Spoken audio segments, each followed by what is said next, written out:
Washington. We've got Van Horn, Texas, and of course, we have Rocket Park, Florida. We are also ready to see NG2 take to the skies.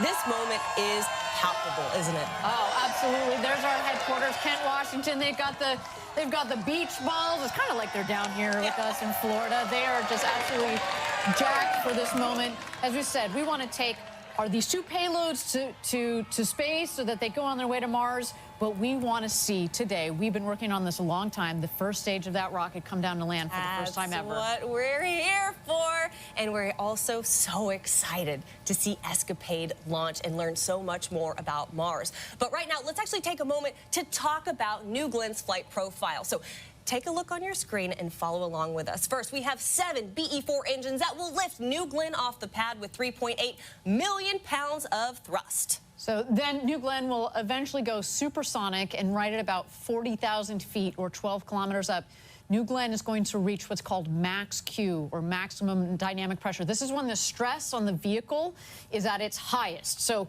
if we punch through that, we're feeling pretty good about this launch. At about 3 minutes into flight, the engines are going to turn off, marking the end of the boost phase, and the reusable first stage is going to begin its journey back to Earth. Right, the booster will reorient itself using the reaction control system. There will be a re-entry burn, and then the autonomous system will guide the booster back. And finally, there is going to be a landing burn, landing the booster on the Jacqueline that right now is out at sea about 375 miles offshore. So that's the first stage, but separately, we've got the second stage that has separated, obviously, from the booster. At that point, the 2 BE-3Us, Blue Engine 3U, U for upper stage engines, are going to propel the payload into orbit. At about 400,000 feet or 120 kilometers up, the fairings, it's kind of like the shroud on the top of the rocket that's protecting the payloads, they're going to jettison off. They're going to fall off. The payload at that point, Escapade, the 2 twin satellites, are going to deploy at about 33 minutes into flight. So there is kind of a gap between the point where we separate the second stage from the first stage, and after it's had 2 burns to where we deploy the 2 satellites. And Escapade is really a pair of satellites, and they're going to technically deploy 30 seconds apart. And then at about 38 minutes into flight, that's when our Viasat tech demonstration will turn on. So there's a lot of great things and a lot of exciting things happening today with NG2. There it is on the pad, the booster so appropriately named Never Tell Me the Odds. And Ariane, earlier, I kind of misspoke. I said we're ready for terminal count. I'm ready for terminal count. You're so excited. You're like, let's fast forward here. The energy is so good. That is coming up shortly at about the T-4 minute mark. But right now, we're at L-8 minutes and 45 seconds. And we know we have a lot of people who are looking to the skies today. And this is obviously one of my favorite parts of a rocket launch. It's actually watching the rocket launch. So let's dive into where you can see New Glenn across the skies. We've got a cool graphic that kind of explains where you'll be able to see it across the American Southeast. So within about 60 seconds of launch, New Glenn is going to be visible across all of the Space Coast. Oh, and then within a minute and a half, NG2 will be visible as far inland as Orlando. So anyone who's at any theme parks is going to be like, oh! There she goes. Yeah, that's right. So then within about 2 minutes, people on the west coast of Florida will be able to see our launch. And then right around 2.5 minutes, our friends in Georgia will be able to get a peek of NG2. And then 3 minutes in, viewers as far north as South Carolina is going to be able to make out our rocket. By the 4-minute mark, people in both southeast Alabama and southern North Carolina will be able to see NG2 in full view. And people who are really excited to see that, of course, are the people here at Rocket Park, our very own Eddie Seifert. He's out with our crew. They're pumped, they're hyped. They have the best view of the launch pad right here in Rocket Park. Eddie, I gotta know, what are people saying right now? How is it feeling out there? Well, there's 2 overall messages, Ariane, Tabitha. Number 1, we're proud of the work we've done. Number 2, this team here is grateful. They're grateful that we've been able to work here, that we've been able to work on this mission, that our families and our friends support us on this mission. And we're just excited to launch a rocket today, to get to Mars, and then to land GS1. And Eddie, you know, your nickname is Engine Eddie. Yep. Not a lot of people know. He actually helped lead the test stand for the BE4 engine down in West Texas. You want to talk a little bit about those beautiful BE4s that are going to be doing the ascent, but also the descent as we come in to land this booster for the first time ever? No, thank you, Ariane. A quick shout out to the folks at Launch Site 1 in West Texas at the Geek Stand, the Zeke Stand, and the Veek Stand. I really miss being out with those folks because we get to test rocket engines every day, right? So BE4 is a medium performing version of a high performance architecture, and the teams at the test stand have been squeezing out more thrust, more performance, and so we're going to see some of that here today. For BE3U, it normally started, well, it actually started with our BE3 engine that flies New Shepard. Then we upgraded it to 160,000 pounds of thrust. We actually flew it at 174,000 pounds of thrust for its first flight. And so that upgrade path is going to continue. And we're very lucky that we can test at our test stand in West Texas, at our test stand at Marshall Space Flight Test Stand 4670 in California, and that we can test like we fly so that we're fully confident going into today's mission. Awesome. Thank you, Eddie, for that. Tabitha, I'll just say it's a big day for the BE4 because not only is New Glenn launching today, 7 of these BE4s, but United Launch Alliance is our customer. They also have a launch today. Not today, BE4s are not flying with ULA, but we want to give our customer there a shout out for their launch as well. Well, speaking of customers, let's talk about Escapade for a second. We have just enough time. We're awaiting that final terminal count coming out at T-4. But Escapade, it is a pair of these twin satellites, and it's doing something really unique, something that it hasn't done. I had the opportunity actually earlier to talk to Dr. Joe Westlake. Earlier in the week, I got to talk to Dr. Nikki Fox, and two big things happening that have never happened before. We are launching in a window that you would normally not launch in to make it to Mars. Normally, you have this tight window that you have to launch in, but right now, those satellites are going to go up, and they're essentially going to go into this kind of coast phase until it's time for them to launch. And the second thing, for the first time ever, 2 different satellites are going to be orbiting Mars and learning more about the atmosphere, and that is going to get us into such a special place when it comes to what we understand about the Martian atmosphere, eventually sending, of course, more robots and eventually humans to Mars. So very exciting to have Escapade and NASA be our customers today for NG2. All right, so finally, it's that time I was so excited about, to listen in for that final go, no-go poll as we move through the final steps before launch and we inch towards terminal count. Let's listen.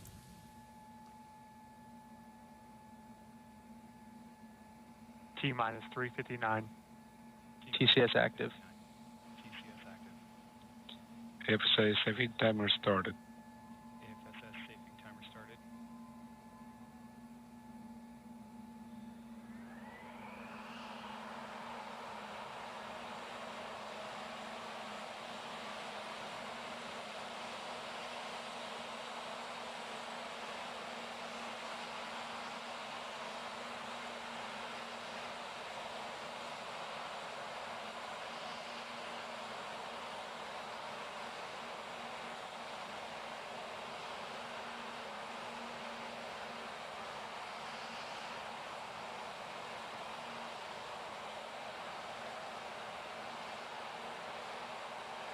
News for you.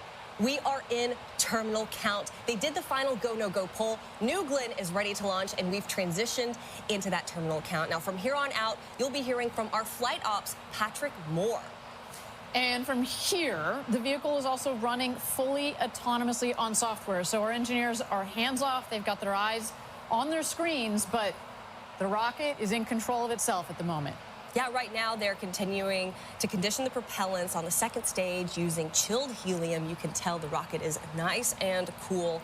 And this will continue for another minute or so and helps prep the liquid oxygen and liquid nitrogen that powers the BE3Us. Oh, liquid oxygen and liquid hydrogen. Sorry, that is for the upper stage. That's right. And then also on the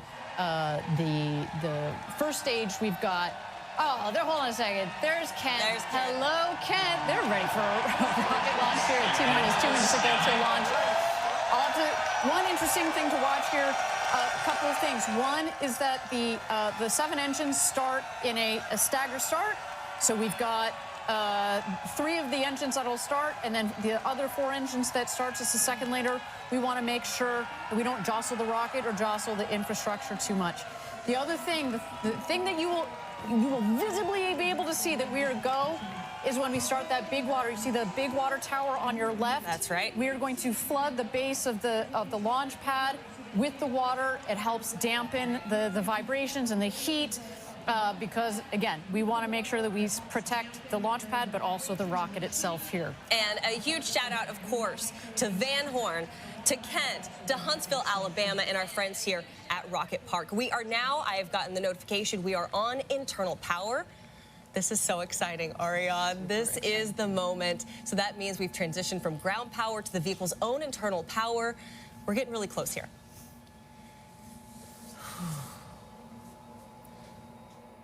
T-minus 1 minute.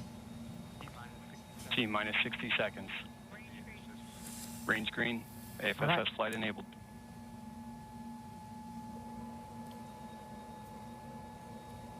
Hydraulics are started up on the forward and aft. That's right. You might start to see the engines gimbal a bit here. They're going to move back and forth, make sure they are nice and clear. And we're going to wait here for the big water. Let's turn it back over to mission control. Let's light this candle. Go, New Glenn. T-minus 30 Now seconds. tell me the odds. Can't wait to see this booster back on Earth. GS1 hydraulics internal. GS1 at flight level. GS2 at flight level. Hold.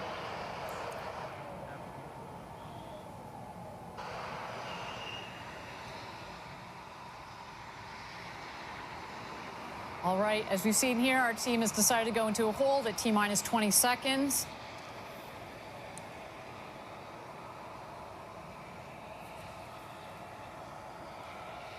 Let's wait to learn just a little bit more here.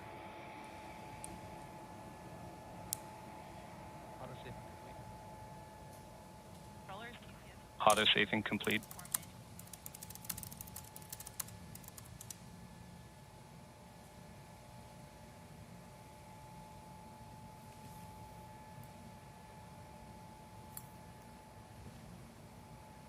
Thank you again, everybody. If you're just joining us, we are awaiting here NG2, the second mission of New Glenn. We're at T-minus 20 seconds. Our team has decided to enter a hold here. We've said it on other webcasts before. We spend years designing this rocket, months building it, months designing the missions. If we need a couple of minutes to make sure that the rocket is ready, that our team is ready, that everything on the range is ready. That's right. Then we will take that time. At this moment in time, I do have a statement that says that terminal count abort, the team is currently investigating. Right now, you've got to look inside of GS2. You can see our twin satellites. I believe that's Escapade, correct? That is Escapade. They're ready for its launch to space, to Mars. It's going to have to wait just a couple more minutes here, obviously. There you see the base of the rocket, the 7 BE-4 engines.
All right, if you're just joining us, this is NG2. We are at T-minus 20 seconds. We are currently in a hold because we had a terminal count abort. Our team, like I said, is currently investigating. So while everything is getting sorted out, we're going to toss it back over to NG2 on the pad and give you more information as it becomes available to us.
Welcome back, everyone. You are currently watching the webcast for NG2. Right now, our team is investigating, and we are expecting them to reset the clock.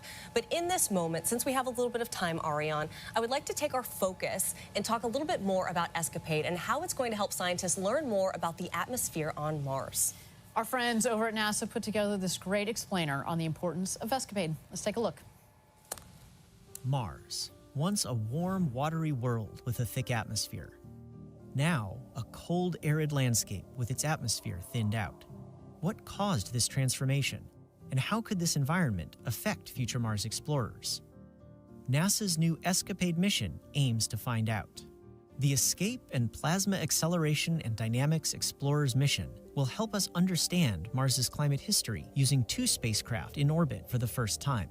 ESCAPADE gives us what you might call a stereo perspective, 2 different vantage points simultaneously. This will allow us to really make measurements we've never made before. The mission is studying the planet's real-time response to the solar wind, a relentless flow of particles from the sun that have stripped away the Martian atmosphere. ESCAPADE's twin spacecraft fly in 2 different formations to see how Mars responds to the solar wind in both time and space. The first formation allows ESCAPADE to observe rapid changes in the Martian atmosphere caused by sudden variations in the solar wind. When we have 2 spacecraft crossing those regions in quick succession, we can monitor how those regions vary on timescales as short as 2 minutes up to 30 minutes. In the second formation, ESCAPADE will study both the solar wind and the upper atmosphere of Mars simultaneously for the very first time. We'll have 1 spacecraft in the solar wind so we can measure what's coming in, and then 1 spacecraft closer to Mars. This will help us understand the cause and effect of what's happening when space weather comes to Mars. ESCAPADE will also help us prepare to send human explorers to the Red Planet. For example, ESCAPADE will give scientists more details about Mars's upper atmosphere that future astronauts will use to send radio and navigation signals around the planet. ESCAPADE's work could also help keep future Mars explorers safe. The atmospheres can provide a shield that protect humans and other assets on the surface from things like solar radiation or intergalactic radiation. So it's important for us to understand how the atmosphere is changing. NASA's heliophysics fleet is looking at the sun's influence, and with ESCAPADE, we'll now have multi-point measurements at Mars, which will help us have a more comprehensive picture of what's happening throughout the solar system.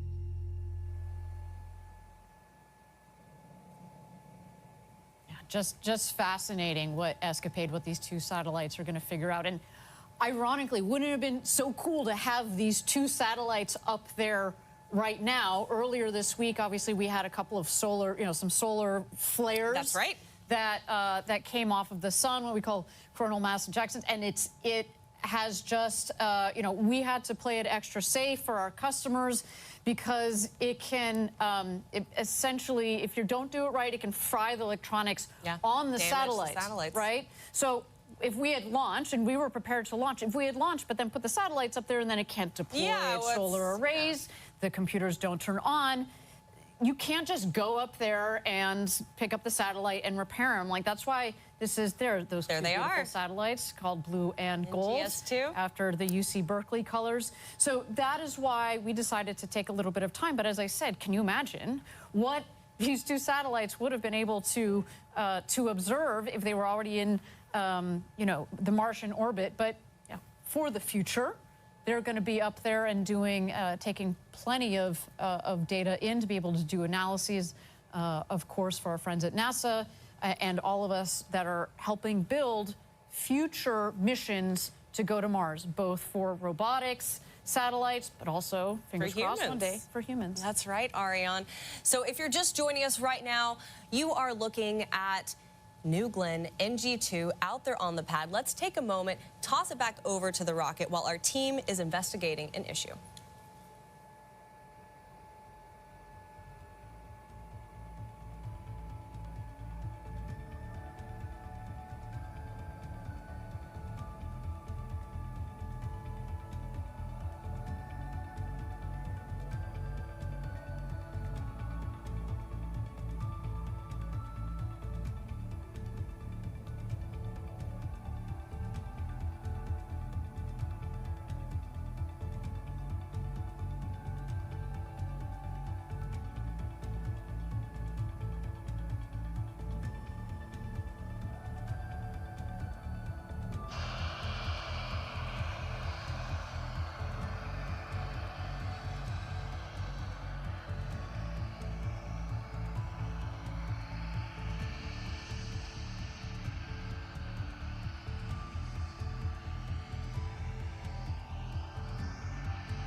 All right, welcome back, everyone. You are looking at NG2 out there on the pad. You might have noticed we have reset the clock at L-minus 27 minutes and about 15 seconds to go. We are recycling and resetting the clock with a new T0 of 3:45 p.m. Eastern Time. Now, while we have a little bit of time and you see New Glenn out on the pad in all of the New Glenn glory, that rocket is, we have to talk about what is sitting in GS2, and that is Escapade. Now, I actually had the opportunity and the honor to catch up with Dr. Joe Westlake to talk about solar weather effects and how that can affect satellites and what we can expect from the deployment of Escapade. Dr. Joe Westlake, heliophysicist at NASA. We are so honored to have you here with us in the studio. First off, let's talk about heliophysics. Yeah, so really excited to be here, really excited to see the Escapade launch go up, really jazzed. And heliophysics, right? So heliophysics is an interesting word. It's fascinating because, you know, one, it doesn't exist in the dictionary yet, which is really an interesting thing. We hit our slang era in heliophysics. Merriam-Webster actually just picked it up. But heliophysics is like the science of the sun and everything that it touches. So when we think about Escapade, folks would say, well, like, what does heliophysics have to do with some Mars mission? Why do we care about what the sun does to Mars? Well, you know, Escapade is a space weather mission. We're going out to ensure and protect the space weather effects on Mars, on our astronauts, on our spacecraft that are there at Mars. And as we saw over the last couple of days, space weather is kind of a big deal, It right? certainly is. Can you kind of talk about how space weather affected our launch? Yeah, so hopefully folks over the last couple of days got to see some really pretty, like, light... the Aurora Borealis, as they call it. Just incredible, right? Stunning. You know, we saw across the U.S., even down here at the Florida at the Space Coast. Space Coast, right? yeah. We saw red aurora sat over top of our rocket.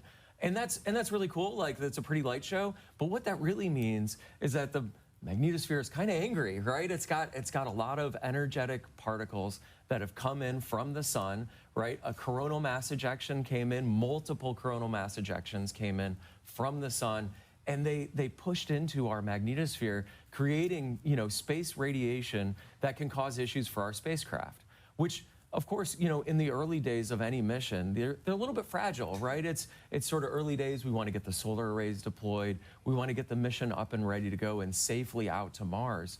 And those early activities are really critical for us. Certainly. So for people who don't know, tell me a little bit more about the heliophysics tied in to Escapade.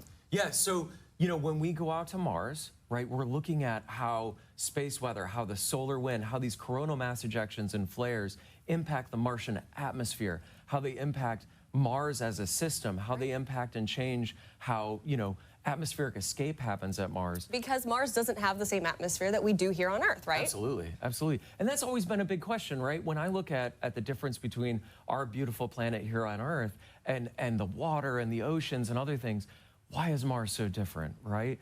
There's a great question that relates to how Mars's atmosphere has escaped over the years, over the decades, over the millennia. And Escapade's actually going to deliver to us a better understanding of whether the atmospheric escape changes in time or changes in space, right? And so getting that feeling and getting that understanding will let us figure out how Mars has changed over its history and be able to conserve and understand how that applies to us here at Earth. And for the first time, we have a lot of firsts, actually. So we have 2 satellites that are deploying that are going to give us information. And on top of that, this is the first time we are deploying not during the critical Mars window. We're actually going to go into kind of this, like, lollygagging phase just for a little bit until we hit that window. Can you kind of explain that? So isn't that amazing? Like, usually when you think about the planets aligning, right? I mean, the greatest planet alignment was when we sent the Voyagers out in the 70s, right? All the planets have aligned. We've gone and done the grand voyage, right? But as you go to Mars, every 2 years a window opens up where you can make the most efficient trip to Mars. And all that means is that Earth and Mars are in the right spot of the trajectory or the right spot of their travel every year to where you can actually get from one to the other. So once every 2 years, we line up and we make this, you know, it's like, how many Mars missions can we get off the ground in that one window? In that little window, yeah. But one of the great things, one of the innovations that we're doing here with Escapade today is we're actually going to send it outside of that window. We're going to send it outside of that window because we can put it into a very benign, safe parking orbit and let it sort of hang out, loiter, hang out near us here at Earth. So we can make some measurements about the space weather here around Earth, and we can prep for those spacecraft to then, with their own propulsion, get themselves out to Mars when that window opens.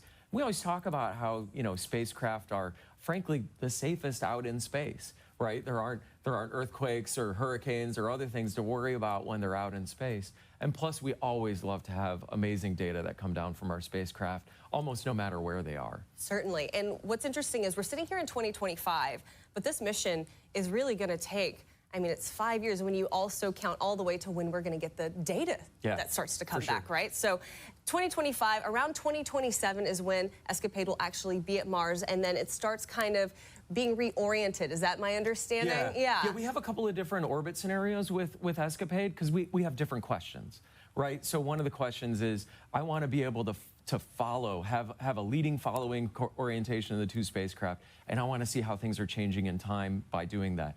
But then we're also going to spread them out in longitude, so like east-west. And we're going to try and fly them somewhat side by side. But then we're going to ask questions that are like, okay, what's the inside the Martian atmosphere versus the outside? And there's a lot of dynamics and other things that we can do with these, you know, really two very capable spacecraft that we're sending out to Mars. And another cool thing about your job is you get to work with Dr. Nikki Fox. I was able to grab her into our webcast the other day. Yes. But today's a special day for her, right? Yeah, it's a really special day. So, you know, when we talk about having rockets and lighting candles and other things, you know, this is her birthday. So we get to light a candle today. I think it's going to be really amazing to be able to, quite the birthday candle. Obviously, we're not going to blow it out until we get Escapade up and moving, but quite the candle, and it's amazing. Well, let's send it off to Dr. Nikki Fox. Happy birthday, Dr. Fox, and go NG2. Yeah, excellent. Go New Glenn, go Escapade, and we're just so jazzed to be here. And we're so grateful to have you as a customer. Thank you so much. Thank you so much.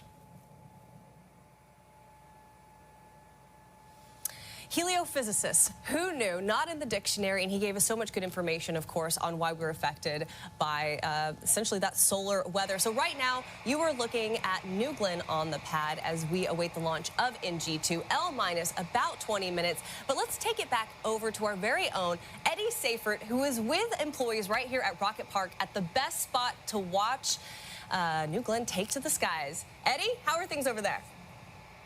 Hey, Tabitha. Hey, Ariane. We are on top of the world. That's certainly what it feels like on this momentous occasion.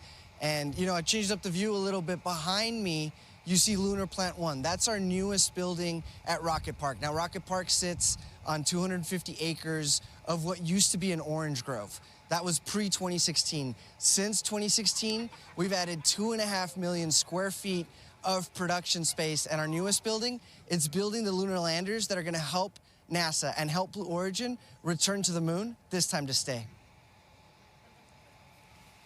And Eddie, I think we talked about this a little bit on our last webcast. That building behind you is massive. It's hard to tell because you're elevated yourself, but maybe you can talk a little bit to the scale of that building, as well as its location relative to other facilities here at Rocket Park.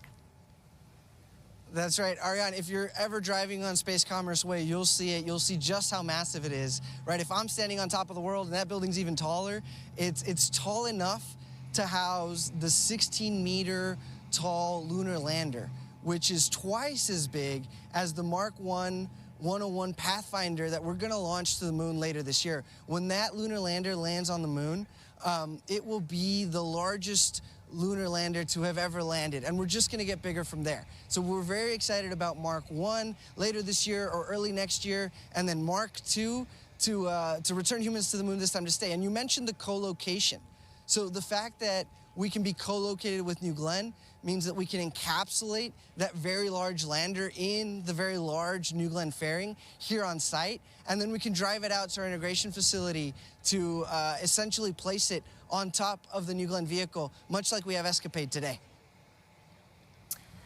Eddie, thank you so much. Always so great to talk to Eddie because he can talk at hours and at length about anything to do with engines, with lunar, and of course, he's our hype man out there with everyone here at Rocket Park. Thank you again. If you didn't notice, on his shirt actually are little lunar landers as well. But right now, we're going to toss it over to New Glenn on the pad as we await the launch of NG2. And in about 30 seconds here, we're going to hear another go poll. So let's go ahead and listen in.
Welcome back, everyone. You are currently watching NG2. Now, we are awaiting the go poll for terminal count. Right now, we're in a hold and we're getting more information.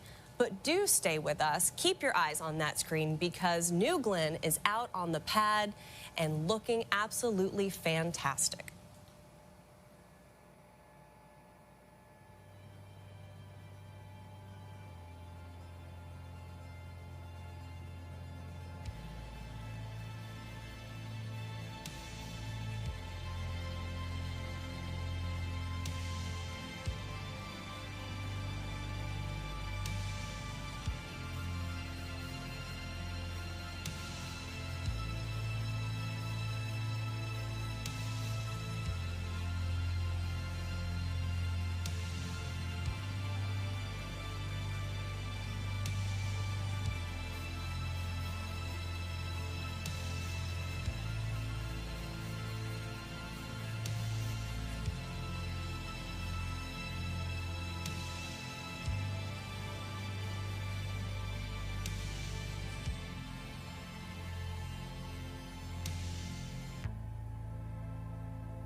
All right, everyone, you have your eyes on New Glenn. This is NG2. We're at L-minus 18 minutes and about 40 seconds. Now, coming up at the 17-minute mark, we will have that poll for terminal count. But, Ariane, right now, I want to talk about how incredible this rocket is, how unique this rocket is. Can you kind of walk through for our viewers what makes this vehicle so unique? Sure. So it's a two-stage vehicle. If you were able to tune in on Sunday, you saw a little bit of this explanation. But basically, when you talk about a two-stage vehicle, all that means, for those of you that are not rocket nerds like us, is that we're just stacking a rocket on top of a rocket. GS1, Glenn Stage 1, is the one on the bottom. It pushes Glenn Stage 2, the rocket on the top. And then on top of Glenn Stage 2, GS2, you see that shroud in there. That's the payload fairing. In the payload fairing today are payloads, NASA's Escapade, the 2 satellites. But what makes this rocket so special? We're going to land the first stage. The first stage is reusable. And what's cool about this first stage in particular is, you know, we've had our New Shepard program, our suborbital program. We've learned so much from that rocket program. And there's actually some interesting similarities between the two, but also some differences. Up here, you see that we've put we call them now the forward fins at the top. Those help with the directional capability. New Shepard also has those. But this one, we also have the strakes. We want to be able to essentially fly this rocket back home and relight the engines. So it's a beautiful rocket. I cannot see it do its thing this first time in just a couple of minutes here. I know. And at L-17 minutes, let's listen in for that go poll for terminal count.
All right, guys, we have New Glenn on the pad, and the reason I have my computer in front of me is so I can tell you these great things. So we are go for terminal count. At L-15 minutes and 30 seconds, you are watching NG2, New Glenn on the pad, the booster so appropriately named. Never tell me the odds, Ariane, and a great day to fly. A beautiful day to fly. Looks a lot better than it did on Sunday. We were just constantly fighting the Florida weather down here.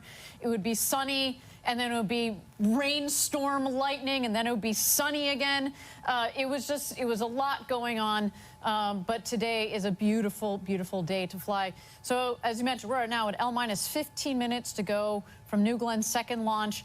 And Tabitha, you recently had the chance to chat with our CEO, Dave Limp, about NG2, today's mission, and what this mission means for science and for our company. Yeah, you can see Kent right there on your screen. Hey, guys, giving you lots of love right here from the desk. Also thinking about our guys in Huntsville, Alabama, Van Horn, Texas, and, of course, right here in Rocket Park. Now, when I got to talk to Dave, not only did he share his message to the more than 10,000 employees here at Blue Origin, some of which you see on your screen, but also how important NG2 is to focus on for our customers.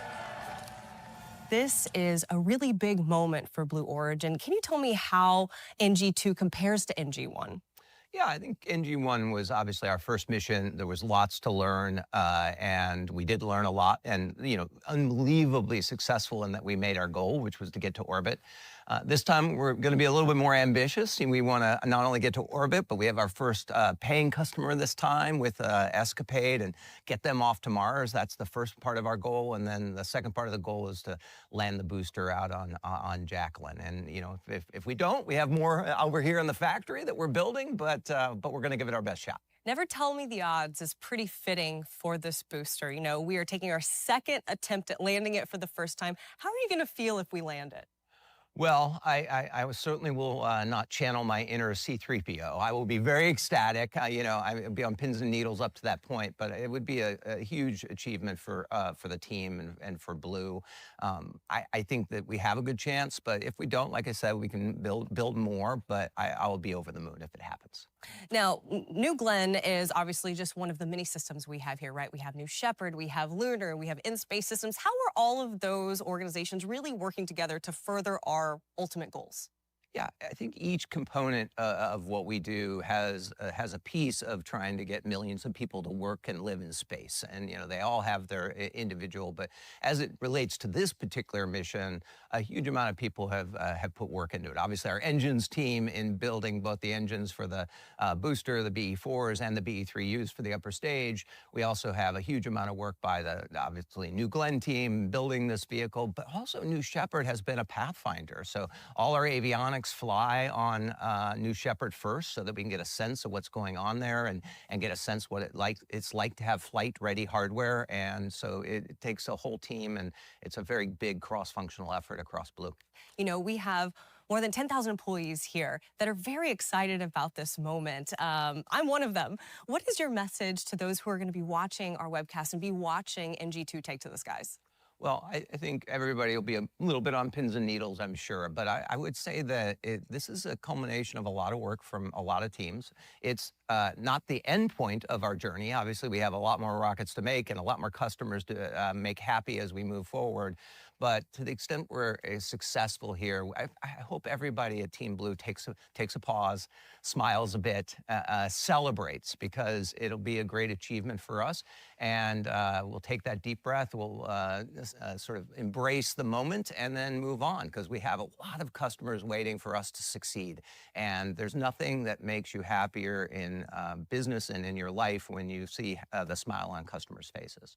Did you ever think that you would be doing something like this in your career when you're watching your rockets launch? No? No, not in a million years. I was very happy making Fire TVs and Echoes, but it is a boyhood dream, and so to be able to have it, I kind of pinch myself every day and just amazed that I get to wake up and help this and lead this amazing team of people build incredible technology like New Glenn. I mean, and in reference to that, one of the first things they ask you when you come onto Blue Origin is, what is your first memory of space? What is your first memory of space? Yeah, I have a lot of pictures. It turned out my third, fourth, and fifth birthday, I have these old Polaroids of the cake, and they all have rockets on it. I was enamored with rockets as a kid, and never took the path where I thought I'd be running a rocket or a rocket company, but it turns out that it was very early in my life that I had a lot of love for it. And we're so grateful to have you here at the helm. Dave, thank you so much for your time. Thanks. Appreciate it. Yeah. Obviously, so great to get to talk to Dave, especially when we're kind of on the edge of this historic moment. But like he said, no matter what happens today, we have lots of hardware behind us already in the works. And it's a great day for Blue Origin. And we're so proud of everyone who's been a part of Team Blue up until this point. Absolutely. And you can actually see the difference even between now, today and Sunday. They're getting ready to work on, looks like this one is going to be the next forward. We've got another forward. We've got another aft over here. So we've got a lot of rockets that are coming down the line. But we're just feeling pretty good about, okay, cautiously optimistic. We know how difficult this is. I'm going to lose my mind if we land this booster today. But as we mentioned, we've got other hardware coming down the line. Yeah, and landing the booster, it's no easy undertaking. Now, our team, including myself, recently had the opportunity to spend a day at sea with our Jacqueline crew and learn more about the operation of landing and securing the booster. A live look at Jacqueline right there. Now, this is an operation and a moment that will change the course of Blue Origin history. Check it out. The Jacqueline is that landing platform vessel where New Glenn will come down, land, and we secure it and bring it back in. She's 380 foot long, 150 foot wide, and she's a self-propelled vessel. We are the recovery side of the operation. This is where GS1 is going to land, and actually that feather is a center point. We have to leave 4 days before launch. We check all our equipment, and we ensure that everything is working, everything is fully functional. We transit for 300 to 400 miles, depending on how far the landing location is. And once we get there, dynamic positioning allows the thrusters on board here will hold this in position within a range of about 10 feet. We'll have a couple small changes of Jacqueline's position. They're going to feed us new coordinates, right? So we might move 500 yards this direction, a little that way, but we're generally in the area. And right up to like 45 minutes or an hour before, that's our final position. When the booster lands, the ROV will come out. Once it's mated with the booster effectively, we'll start pumping high-pressure nitrogen into the booster, which will allow the detanking process to continue to make the booster inert and safe for us to operate around. These are the transit stands. These are what we actually use to secure GS1 to the deck. Each one of these units is individually controlled. We'll have 6 different operators operating them out under the vehicle, and then we're able to lock out the stands, which basically rigidizes GS1 to the LPV deck and allows us to bring it home. The complexity of what we do out here is pretty important because we operate in such an isolated environment. We're hundreds of miles offshore. We're relying on satellite communication. The one thing about working on the ocean and in the elements, we fight it. It never wants to work with you. The best you can do is just get along with it. I hope people understand how important reusability is to this program. Us being out here and allowing us to retrieve these vehicles and bring back and reuse them, we reduce the cost, we reduce pollution. My favorite part of being Team Blue is how everybody works together as a very cohesive group. This is really, really rewarding just to kind of see everyone marching together towards one successful landing operation.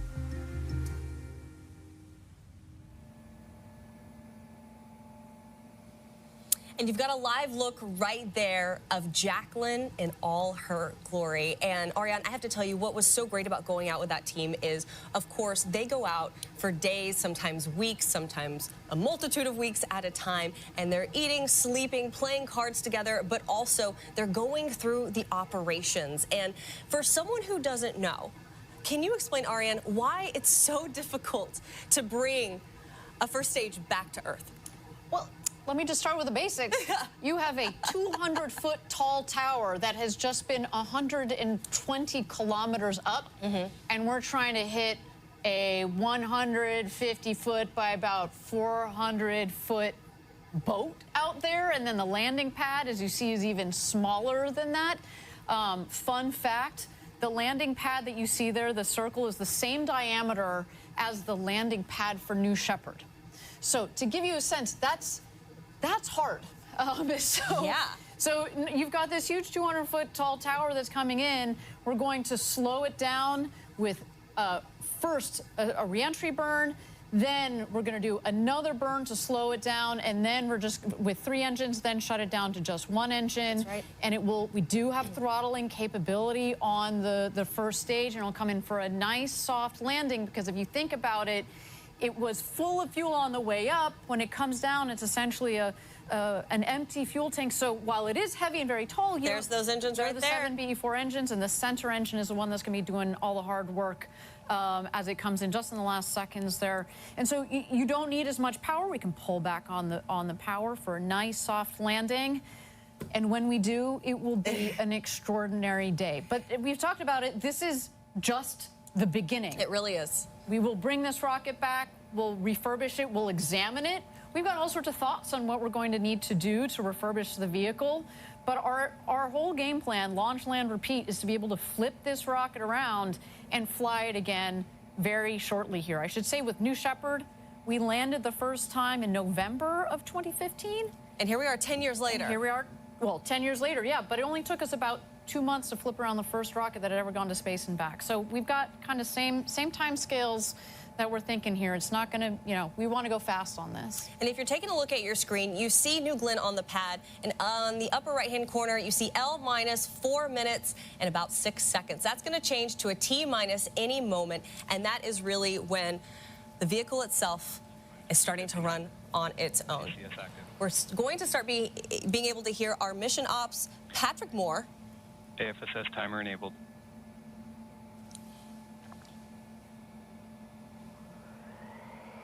Terminal count system is active.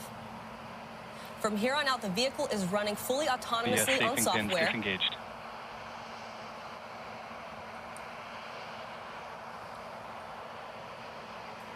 T minus 330. Rapid retract armed. Magic charge initiated.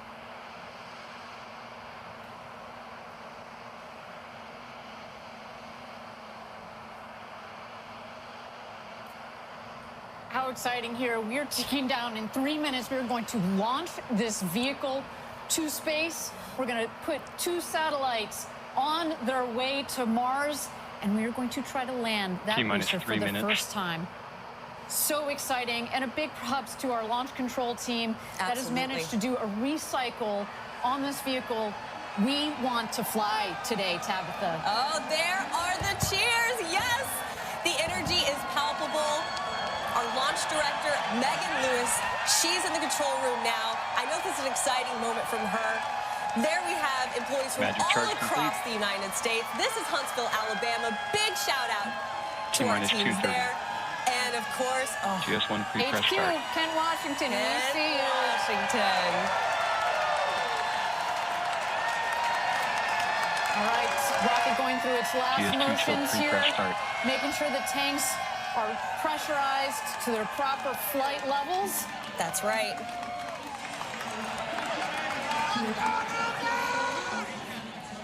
A warm day in Florida, but that rocket is super cold with its chill and propellants. T-minus 2 minutes to go. LNG on the first stage, liquid hydrogen and liquid oxygen on the second stage.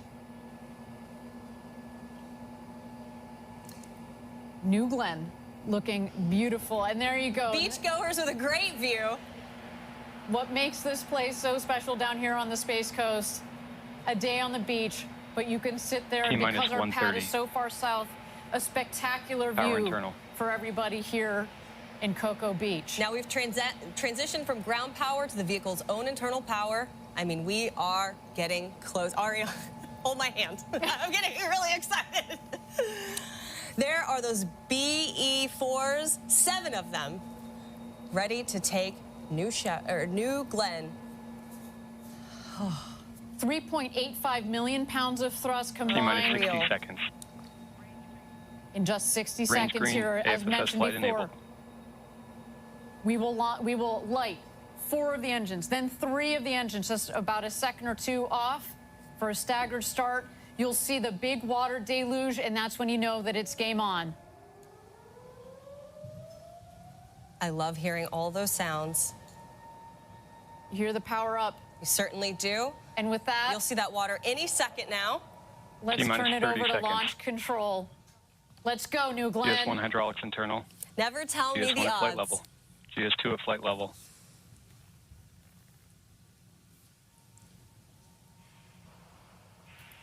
Autopilot enabled.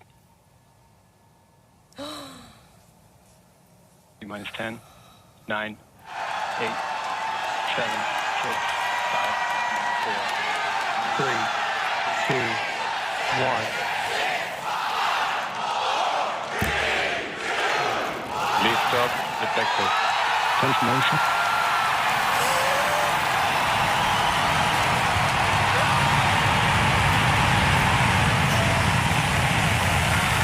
New Glenn has cleared the tower. New Glenn has cleared the tower! Go, way to go! Pushing 7 good engines. 30 seconds into flight.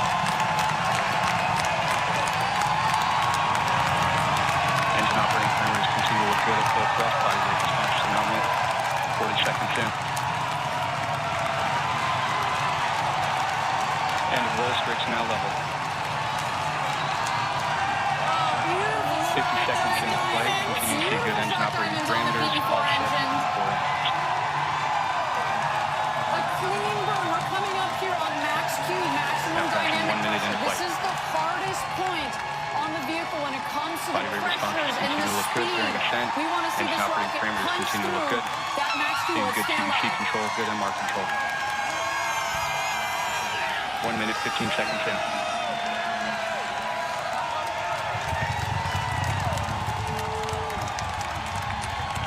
Now passing Mach 1, New Glenn is now supersonic. Supersonic! And we can hear the 1 minute, 30 seconds. Engine operating parameters continue to look good at full thrust. Max Q, maximum dynamic pressure.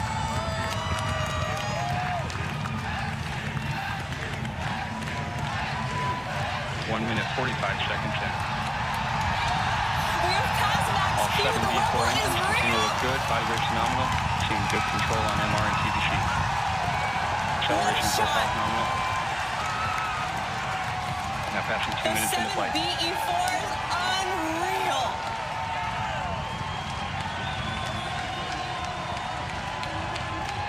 One minute remaining in boost phase.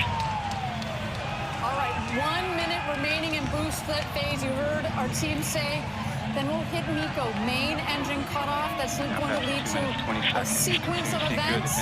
We will separate the first stage from the second, and that's when the first stage is going to begin its journey back home. We're going to see if we can land the booster separately. Of course, we will get the second stage off and going with the NASA Escapade satellites on board on their way to Mars. Trajectory continues to look good, seeing good data quality coming down from the vehicle. Body rate response Great to hear that good data quality. All 7 engines continue Looking to look nominal. Good. Next up, MECO, which is main engine cutoff.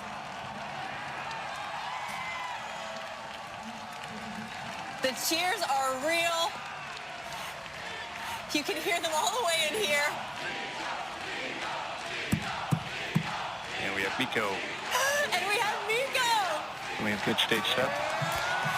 We have good stage separation. And we have ignition on stage 2. Both engine parameters look good. Stage ignition. Oh, you see the 2 rockets there. Body rate stamping out nicely.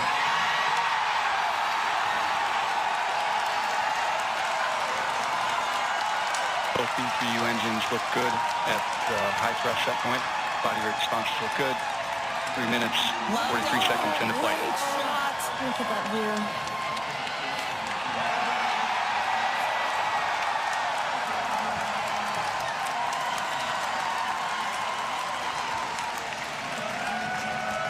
We have good indication of payload fairing jettison.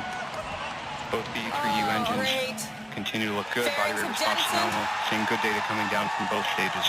Great data. We're 4 minutes into NG2.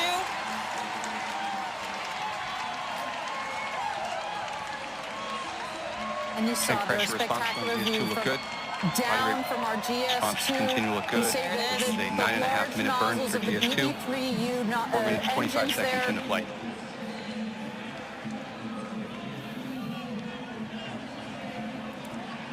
Wow. All right, at 9 minutes is when we're expecting the first stage to touch down on Jacqueline.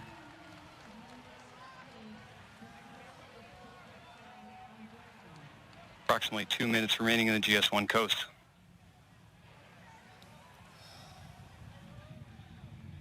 Thank you again, everybody, for joining us for NG2. So far, a nominal mission. GS2 is now Our second 320 mission of kilometers NG2. downrange, traveling at 2.8 kilometers per second.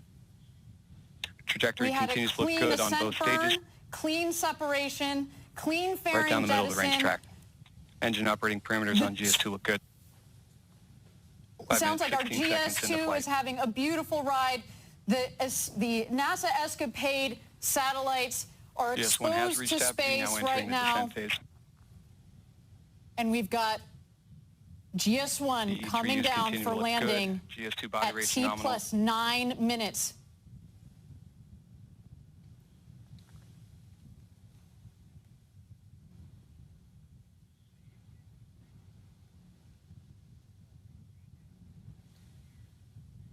One minute remaining in the GS1 coast. Continue to see good data coming down from both GS1 and GS2. Body rates on both stages look good. The E3U engines look good. Everything looking good, looking nominal. Seeing good TVC And and MR Ariane, this control on moment coming up GS2. is an important one. Trajectory It is. continues to look good. We're going to relight the BE4 engines for the reentry Body rates burn. snowing out on GS1. The exo turn is complete. There you go. It's about 300,000 feet, less than 100 6 minutes, kilometers 30 up seconds there, into coming flight. in for a landing on the Jacqueline, 375 miles offshore, waiting for the first time to land And Blue standing by for Origin's GS1 New Glenn ignition booster shortly. on the Jacqueline.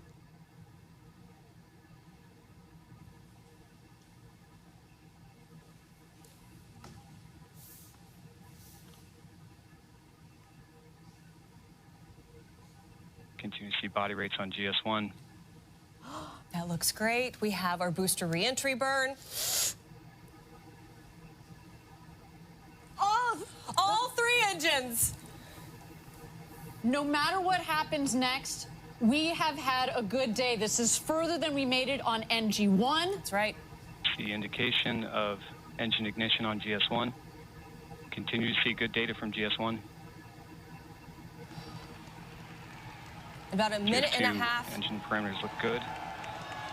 is when we would see, confirm engine cutoff. never tell me the odds, return to Earth. You see it in kind of horizontal position. We've got the strakes on the base of the booster, which give it lift. So we can basically fly this booster. Of course, we're using the forward fins as well, plus some of our reaction control system to, as well as the gimbling on the beaten forward engines to turn the rocket accordingly. On here, it starts to tilt down. GS1 now halfway 1 minute to go. GS1 system, GS2 systems continue to look good.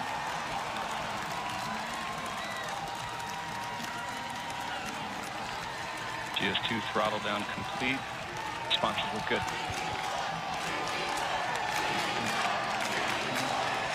8 minutes, 20 seconds from the flight.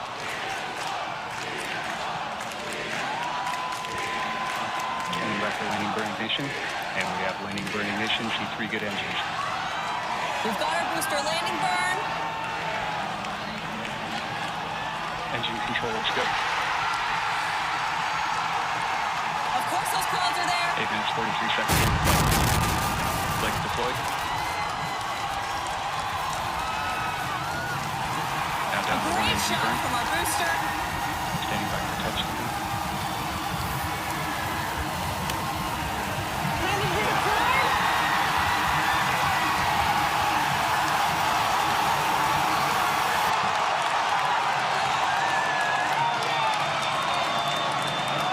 Standing by for touchdown. Touchdown confirmed.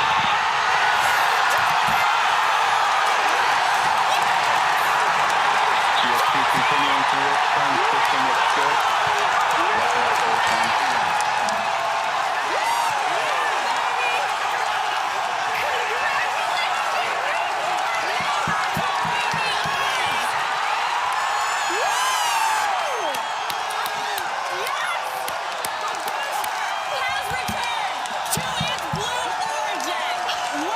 GS2 systems continue to operate well, just continuing to expand burn. Looks good. And good on Mars.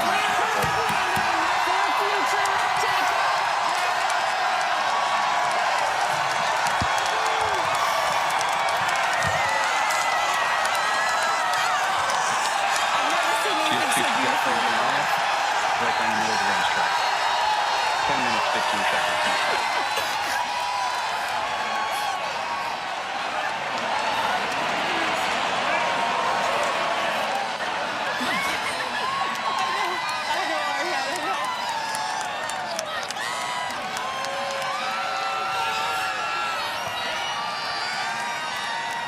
Congratulations, Team Blue. You did it. Now passing 10 minutes, 40 seconds into flight. GS2 trajectory continues to look good. Body rate's phenomenal. Tank pressures look good. Engine operating parameters look good.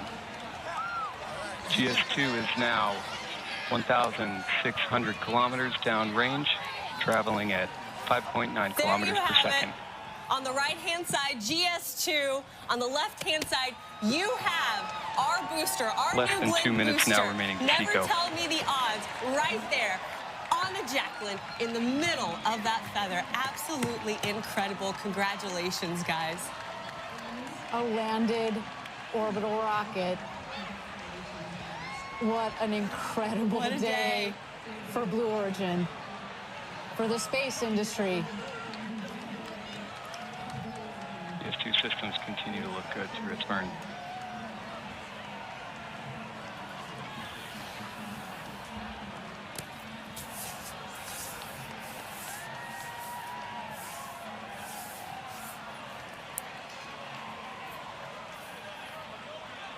I'm speechless, which is rare for me.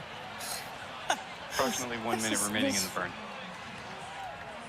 GS2 continues. Of course, on a nominal path. On a nominal path.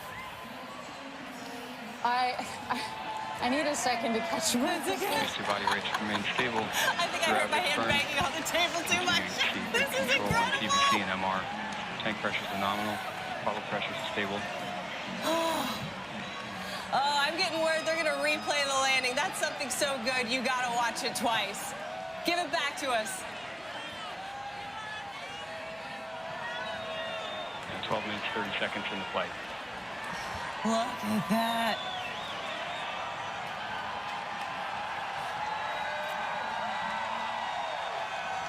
Beautiful. Standing by for Chico 1 shortly.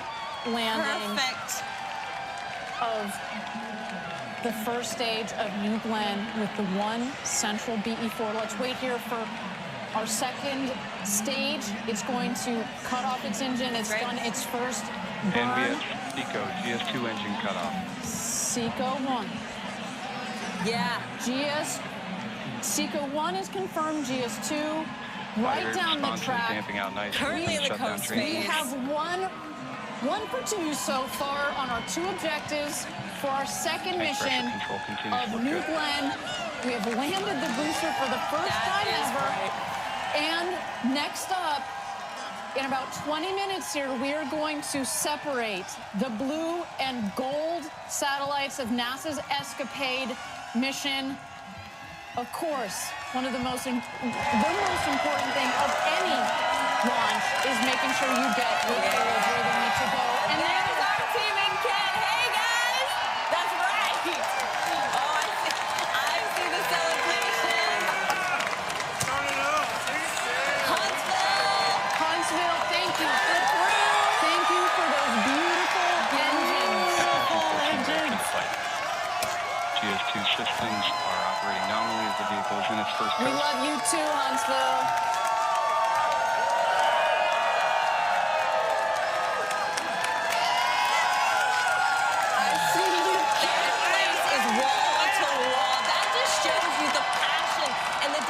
Of every single person that works here at Blue Origin. And Eddie, you're with our friends here at Rocket Park. Hey, give it to us. What's going on? Next stop, At this time in flight, GS2 is now 3,020 kilometers downrange, traveling 7.9 Guys, kilometers per what a second. day, what a momentous occasion, an incredible opportunity to witness live. Eddie, I'm going to be honest with you. It's so loud around you. They're chanting so loud, and rightfully so. I'm having a hard time hearing you. But you got to tell me, what is this moment like for you, Eddie? You've been here a long time. You've seen the New Shepard booster land for the first time, and now you're watching New Glenn. 10 minutes remaining in the coast. Yeah, this one was way better. Just incredible to watch. We're just here. Launch, land, repeat. It starts today. Launch, land, repeat. I love it, Eddie. And I believe we also have some video, of course, of the celebrations happening all throughout Rocket Park, in every corner of what is going on in this building. Here's a moment. And of course, that's mission control, launch control. Where is it? You know you're gonna see it when they do it. There it is. In the middle there, you see Jeff Bezos, Jordan Charles, the head of our New Glenn program, Dave Limp. Celebrations all around. And there you have it. Let's show it to you one more time. 15 minutes Our New Glenn booster out on the Jacqueline. From GS2 oh, I can't wait till she comes home. I have never seen anything more beautiful. Not since the first landing of New Shepard in November of 2015. My goodness, we are almost 10 years almost later. Exactly 10 years apart to land our booster. Just incredible. And now we're watching here. We've got a map here on the left. That's our stage one that, of course, made this beautiful landing on the Jacqueline, 375 miles off the coast. And what you're seeing there in the center of your screen, GS2 with NASA's Escapade satellites on board. We're waiting. We have about another 16, 17 minutes until we deploy the two satellites. That's right. First the blue, then 30 seconds later, the gold to give them some space. And then about 5 minutes after that, we also have what we call a hosted payload on board, a Viasat radio tech demonstrator on board that we will also power on. But right now, All 3 payloads are exposed to space and are on a beautiful flight, a completely nominal flight. That's right. So far on its way to space and waiting for deployment here. And at 17 minutes into flight, landing the booster, of course, was a historic moment for us here at Blue Origin. But the show isn't over. Still tracking, of course, deployment of Escapade. And here's some of the milestones we want you to be aware of over the next 20-ish minutes. All right, at the T+25 minute, the second stage engine will ignite. At T26:44, we're going to have SECO-2, which is that second stage engine cutoff. And then, of course, at the T+33 minute mark, and that's when we finally get to see Escapade deployed. They're going to deploy and separate at about 30 seconds apart. First blue separation and then gold separation. And finally, as you mentioned, Ariane, we will have at about T+38 minutes that Viasat Tech demonstration will turn on. But we have got one accomplishment under our belt, and as we await the second one with our mission today, I got the chance to actually catch up with Dr. Shannon Curry. Now, she's a project scientist on Escapade, and she explains how long it took to get to this point with Escapade and what this moment means for their missions. Approximately 6.5 minutes remaining in the coast. These 2 body rates have remained stable throughout the coast and continue to see good data coming down from the vehicle. Trajectory is nominal.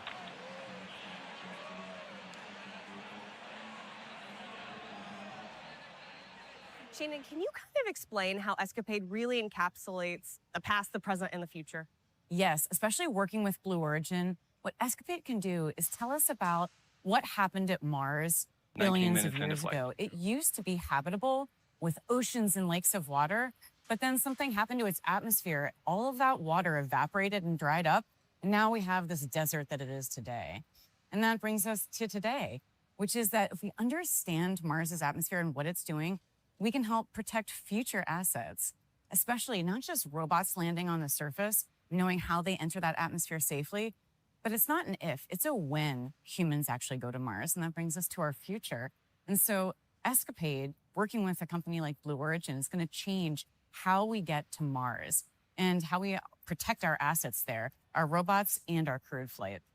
What is the most exciting part about being a part of this project for you? So the thing I'm the most excited about is that this is going to change how we go to Mars. So we've never done a mission like this at NASA or really in any other part of the world. And using all of these commercial sectors where we're pushing the envelope and we're doing incredible kinds of technology to get low cost, high risk science and get our taxpayers the best bang for their buck, you can't beat that.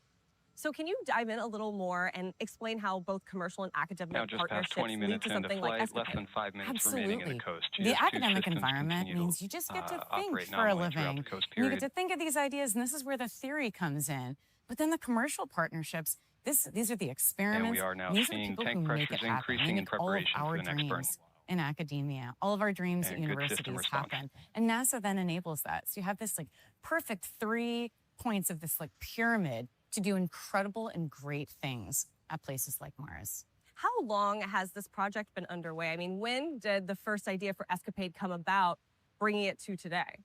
Rob and I started thinking about this mission back in 2016 and 2017, and it took years of planning and years of iteration until we found the right partners, we found the right spacecraft, we found the right rocket, and here we are today. So we are coming up on 10 years in the making to make this happen.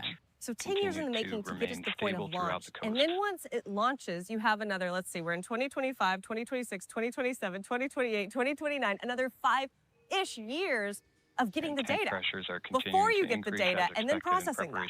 5 years of science to me sounds like heaven. So I think for some folks, waiting is hard, but for the science team, we are ecstatic. We will take every single bit of data that we can get. And again, with working with our partners, being able to get all of that data and enabling this incredible opportunity to explore not just Mars, but actually the entire trajectory there, that's science waiting to happen. What is your message to all the collaborators who've had hands on Escapade at this moment in time as you're kind of just waiting for it to deploy? To all of our collaborators, 3 minutes thank remaining to you engine from the ignition. bottom of my heart. We're so excited. We can't wait to work with you. and we're going to totally change how we do things at Mars. As we get ready for launch, my final thoughts are go Escapade, go Blue, and we're so happy to be here. And we're so grateful to have you on the team. Thank you. Thank you so much. Yeah.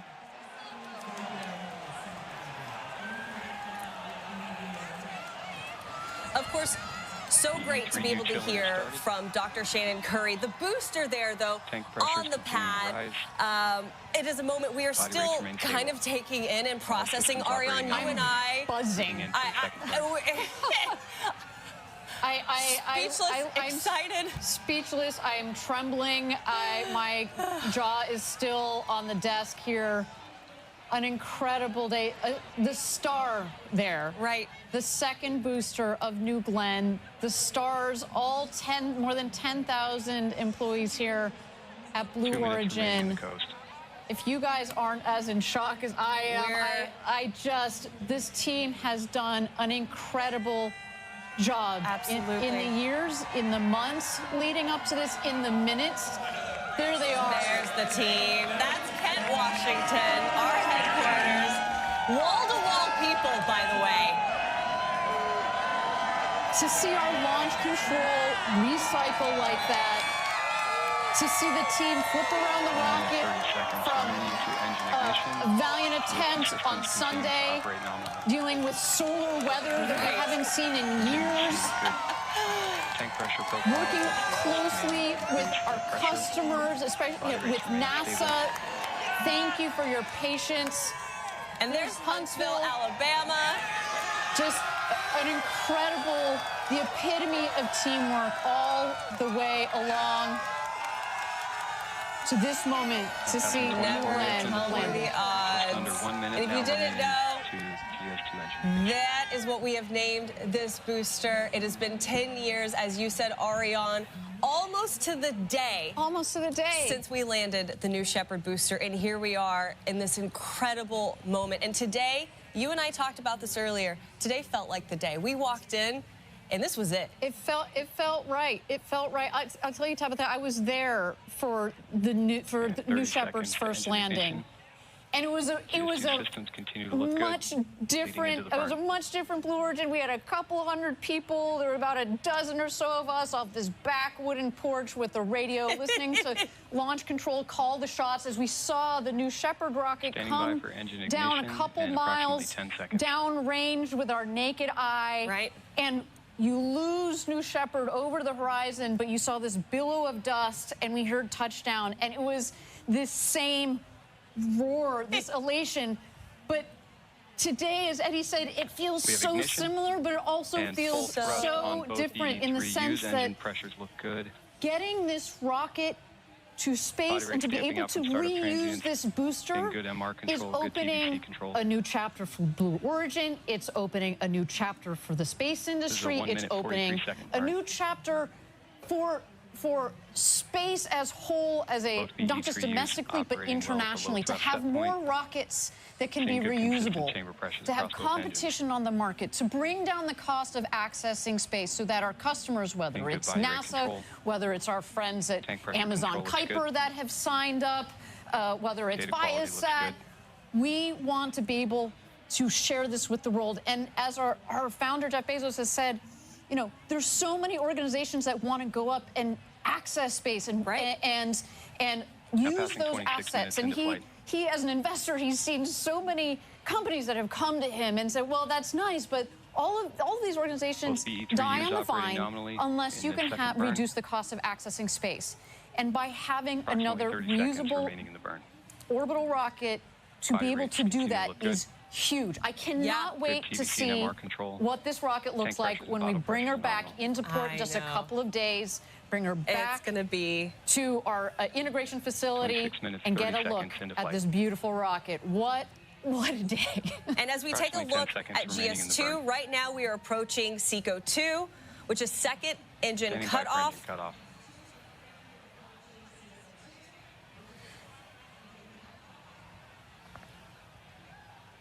And we have SECO Good shutdown Seco on is both confirmed. engines. So we have a map for you on your screen, but soon we should be back and able to communicate with our ground stations, and we would have a picture for you. Right now, we are under 10 minutes until we're able to deploy Escapade. And if we do that, I mean, what a birthday gift to Dr. Nikki Fox. Yes. Final And coast two prior for to spacecraft two. separation. So far, I'm so glad we had a shot of our Huntsville, Alabama team. They have built beautiful engines, the 7 BE4 engines that performed so wonderfully on the first stage. And now, as we have heard, the 2 BE3U engines up in space had 2 clean burns, giving the Escapade satellites a wonderful ride to where they need to go, setting them up on their trajectory to make it to Mars. And you know what? While we wait for this epic moment coming up with Escapade, let's send it back over to Eddie Seifert with our crew here at Rocket Park. Eddie, I know the celebrations have already started, but of course, the show isn't over. We are awaiting the deployment of Escapade. How are you feeling? How are they feeling? All operating nominally. Is everyone I know pretty excited about making mission number 1 check and mission number 2 coming up? Tabitha, Ariane, I don't know where to start. First off, it was pandemonium here, and just a feeling of utmost pride and gratitude that we got to witness that. I had to step back because the party's ongoing. I can see it with my eyes. It's just years of hard work. You know, there was chants while we were doing the last session, and it was next stop moon. This is the beginning. Today is day 1. You know, at Blue Origin, we say gradatum ferociter. This was a ferocious step. Yeah, that's to put it lightly, a ferocious step. I think I was screaming and banging on the desk. Ariane, you were almost in tears. I know this moment for all of us, and we are here on TV just representing, as you said, the more than 10,000 employees. We get to peek into Huntsville and to Kent and into Van Horn, but everywhere across this country, I think people are celebrating knowing that we've really made this big step that you've mentioned toward making space more accessible. And I know there's future generations watching right now. I know there's people from all around the world, as far as Brazil, watching right now. And those individuals have to know that we are setting up the future. That's the only way I know how to put it. We are setting up the future. Today was a monumental step for that. Well, you know, you see future generations. I actually got a photo from my husband who has my babies propped up and watching this. And I'll tell you, my 3-year-old, she doesn't, she just thinks that our rocket launches and lands. Oh, yeah, that's all she's ever known. That's all she has ever known. So to be able to show her this live, now passing 30 minutes I'm into flight. super proud of being part of this team. I always have, and today is an extraordinary highlight. Eddie, you've been here along with me for 11 years. How do you feel?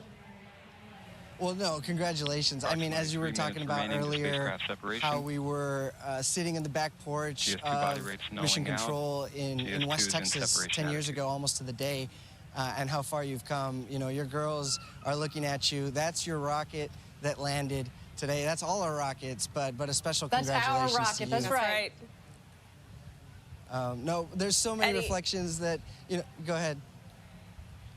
Oh, I was just gonna say, you're right. You know, it's our rocket. It's such something that just brings our team together. I know we can't turn the camera around. I can't imagine why. But how are those celebrations still looking? How many people would you imagine are up there with you? Well, we were 500 plus strong, more or less, throughout the whole party, and the energy never abated through the first go-no-go poll for terminal count, up to the first 20-second countdown, and in the recycle, the spirits were high. Eddie, the spirits are high, and they're going to continue. I can't wait to talk to you after this webcast, give you a high five, but you're looking at a live look. This is Escapade in space, the twin spacecrafts that will be heading to Mars in 2027. For the first time ever, 2 spacecrafts at the same time are going to be studying the red planet. And also, for the first time ever, we're able to send this in kind of this in-between period. We didn't have to hit that exact Mars window because they're going to make their way to Mars on the right trajectory. And this is something completely unique for NASA and for us here at Blue Origin. Again, there's a live look at the Jacqueline, the booster, so aptly named, never tell me the odds, sitting so perfectly on that feather, unlike anything we've ever seen. And in the next minute here, you are going to see those payloads deploy. What a moment. Hopefully we'll get that live shot again.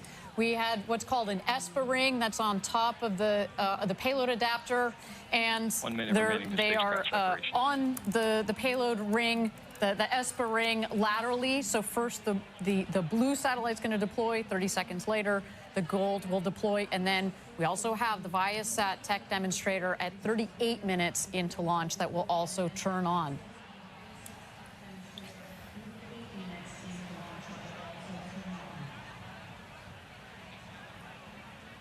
Yes, you can follow along right here on your screen.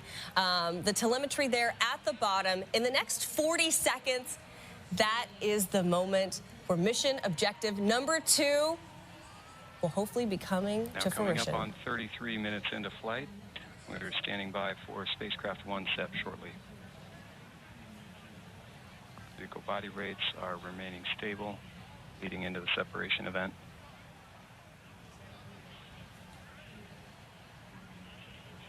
Standing by for spacecraft SEP.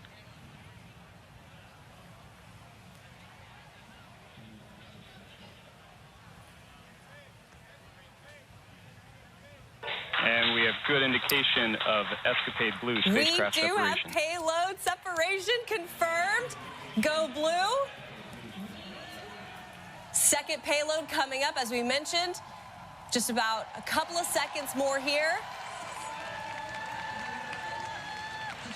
Standing by for spacecraft 2 set. Oh, beautiful live shot from over 700 miles in space. Confirmed. And gold has separated. Congratulations, Escapade. Both blue and gold.